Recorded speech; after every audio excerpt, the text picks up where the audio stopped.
ప్రతి మనిషి పుట్టుకకు అమ్మా నాన్నలే సృష్టికర్తలు. మనకి ఈ శరీరాన్నిచ్చి యుక్త వయసు వచ్చేదాకా అన్నీ తామే అయి చదువు సంస్కారం నేర్పించి అనుక్షణం కంటికి రెప్పలా చూసుకున్న వారి పట్ల సదా కృతజ్ఞులమై ఉండాలి జీవితాంతం.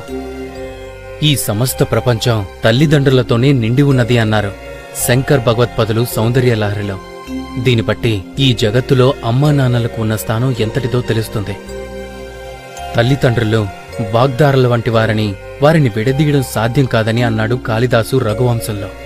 అంటే సృష్టిలో తల్లిదండ్రులకు గల శాశ్వతత్వం ఎలాంటిదో స్పష్టమవుతుంది. ఇక సకల సాహిత్యాలు తల్లిదండ్రుల ఉనికిని అత్యున్నత స్థానంలో నిలుపుతుంటే అలాంటి ప్రత్యక్ష దైవాలకు నీటి బిడ్డలు కనీస కృతజ్ఞతనైనా ప్రకటిస్తున్నారా అంటే అనుమానమే. ఏ కొందరో మాత్రమే మినహాయింపు కావచ్చు. మాతృదేవోభవ పితృదేవోభవ, మాతృదేవోభవ పితృదేవోభవ, తల్లిదండ్రులనే దేవతలుగా భావించేవాడివై జీవించు అనే వేద సూక్తులు చెప్తున్నాయి. ఈ సూక్తిని శిరస్సును ధరించి అనుసరిస్తున్నవారు కొందరైతే తల్లిదండ్రులను తమ సుఖ సంతోషాలకు అవరోధాలుగా భావించి వాళ్లను దయ్యాలుగా చూస్తూ తరిమి కొట్టే అధములైన కొడుకులు లోకంలో లేకపోలేదు. పున్నామ నరకం నుంచి తమను ఉద్ధరిస్తాడనుకునే కొడుకు తాము బతికి ఉండగానే తమకు ప్రత్యక్ష నరకాన్ని చూపిస్తుంటే వీడు కొడుకా లేక యమకింకరుడా అని తల్లిదండ్రులు దుఃఖించే పరిస్థితులు నేడు సమాజంలో కనిపించటం శోచనీయం.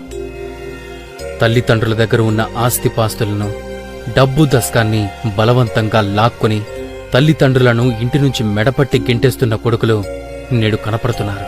వీళ్లంతా నిజమైన కొడుకులేనా? అసలు వీళ్ళు మనుషులేనా అనిపించక మానదు. తల్లిని గౌరవించి ఆదరించేవారికి మానవ ప్రపంచంలోనూ, తండ్రిని ప్రేమించి పూజించేవారికి అంతరిక్ష లోకాల్లోనూ, గురువును భక్తి ప్రవర్తనలతో సేవించిన వారికి బ్రహ్మలోకంలోనూ తిరుగుండదని మనుస్మృతి చెప్తుంది.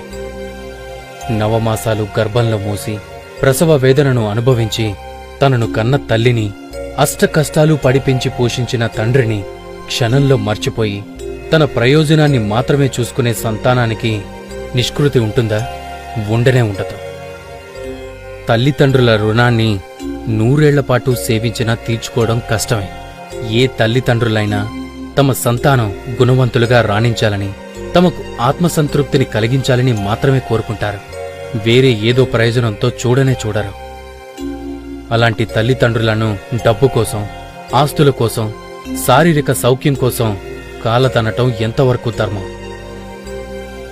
గుణహీనులైన ఎందరో కొడుకుల కంటే గుణవంతుడైన ఒక్క పుత్రుడు చాలునని. ఆకాశంలో ఎన్ని నక్షత్రాలు ఉన్నా ఏం ప్రయోజనం? ఒక్క చంద్రుడుంటే చాలు. ఆకాశానికి భూమికి అందం ఆహ్లాదం కలుగుతాయని పంచతంత్రం చెబుతుంది. పార్వతీ పరమేశ్వరులను తల్లిదండ్రులుగా ప్రస్తుతించాడు కాళిదాసు.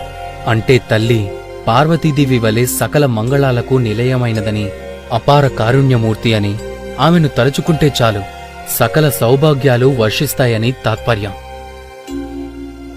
అలాగే తండ్రి పరమేశ్వరుడి వలె అడిగిన వెంటనే అన్నీ సమకూర్చే స్వభావం కలవాడని, పోషించే గుణం నిలువెల్లా నిండి ఉన్నవాడని, పిల్లల తప్పులను సరిదిద్దే వాత్సల్య గుణం కలిగినవాడని అర్థం. పార్వతీ పరమేశ్వరుల వంటి తల్లిదండ్రులను హృదయ కమలంలో నింపుకుని ఆరాధించాలే కాని వారి మనసులను నొప్పించరాదనే సత్యాన్ని సంతానం తప్పక గ్రహించాలి. తల్లిదండ్రులు లేని పిల్లలు అనాథలవుతారు. తల్లిదండ్రులు కళ్ల ఎదుట ఉన్నంతకాలం వారి విలువ తెలియదు. వారు కనుమరుగైపోతే ఎంత కష్టం, ఎంత నష్టం, అది ఎవ్వరూ పూరించలేని లోటు. తల్లిదండ్రులు బతికి ఉన్నప్పుడు బాధలకు గురిచేసి చచ్చిన తర్వాత వారి సమాధులపై పూలు చల్లితే ఏం లాభం? మరు జన్మలో కూడా ఈ సంతానమే మాకు కావాలి అని తల్లిదండ్రులు కోరుకునే విధంగా పిల్లలు ప్రవర్తించాలన్నదే అన్ని శాస్త్రాలు ఉపదేశిస్తున్న సత్యం.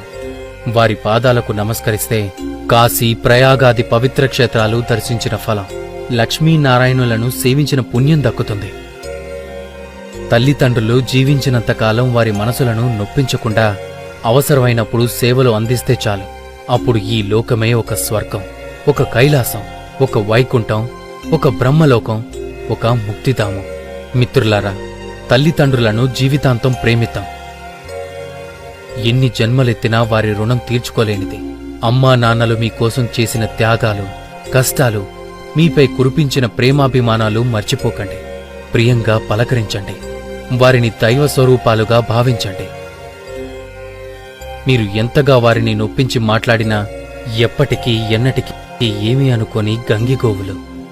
మీ శ్రేయస్సు కోరుకునే ప్రేమ స్వరూపాలు వాళ్ళిద్దరు. ఒకవేళ అమ్మా నాన్న ఏదైనా అంటే మాత్రం వారేమీ పైవాళ్లు కాదు కదా. అదంతా మీపై ఉండే ప్రేమతోనే తప్ప వారికి మనసులో కోపం, ద్వేషం ఎందుకుంటుంది చెప్పండి? మీరు ఎప్పటికీ వారి దృష్టిలో పిల్లలే. చిన్నప్పుడు వారి ఒడిలో పెరిగిన ఆ చిన్నారులేగా. ఆడిన ఆటలు, పాటలు మరవకండి. అడిగిన ప్రతీదీ మీకు అందించారు. వారు తిన్నా తినకున్నా మీకు తినిపించి ఎంతో మురిసిపోయేవారు. మీకు పెళ్ళైనా పిల్లలున్నా ఆ వాత్సల్యం, మమకారం మీపైన మీ పిల్లలపైన నిత్యం ఉంటుంది.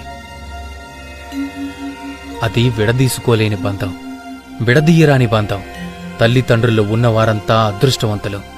ఇతరుల మాటలతో, చేతలతో వారి స్వార్థం కోసం దూరం చేయాలనుకుంటారు. విఘ్నత కలిగి ఉండండి. వారిని ఏ దిక్కు లేనివారిగా చేయకండి. వృద్ధాశ్రమాల్లోనూ అనాథ శరణాలయాల్లోనూ ఉంచడం భావ్యం కాదు. బాధ్యతగా వారిని మనతోనే ఉంచుకుందాం. వారి రుణం తీర్చుకుందాం. హరే కృష్ణ.